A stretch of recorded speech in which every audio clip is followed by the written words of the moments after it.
kita tercipta. Bangsanya Indonesia, tetapi sukunya ada suku-suku di dalam bangsa. Jadi ini tidak boleh kita hobi tentang suku, gak boleh, karena Quran yang menjelaskan ada suku Manda, suku Bugis, suku Makassar, suku Toraja. Itu semua adalah qabail. Jadi alhamdulillah, kalau saya istilahkan kain tanro. Kita mesti ada pada wilayah kain terowongan waktu. Makanya Rasulullah itu begitu mulianya menurut umat Islam.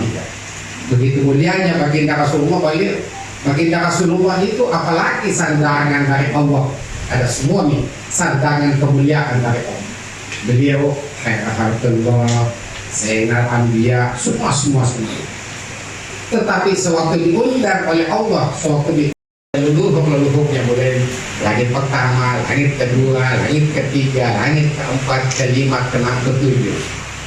Bapak tabik dulu nama sama Adam, sama Nuh, sama Ibrahim, sama Isa, sama Musa. Artinya apa? Sebagai umat Islam, hai umatku, lihat saya contoh. Jangan kalian lupa akan masa lalumu, lupa akan leluhurmu, karena saya mencontohkannya. Itu bahasa tubuhnya baginda Rasulullah.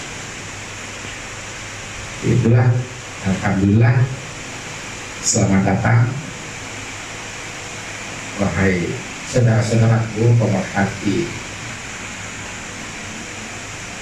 budaya, pemerhati penyambung energi masa lalu, leluhur masa lalu. Terima kasih saya sampaikan khusus kepada Bapak yang kita muliakan, Bapak Profesor Dr. Alita. Bisa ngopi-ngopi, bisa makan apa adanya, bisa kongko-kongko. Yang suka kepergian juga silakan bisa kita sumbang lagu. Maka tidak sekaku-kaku yang dibayangkan oleh kebanyakan orang. Karena itulah hidup. Karena itu juga baginda Rasulullah itu mencontohkan Rasulullah tidak sekaku-kaku mesti tasbih, enggak, agama itu dengan Quran dan hubungan kita dengan manusia.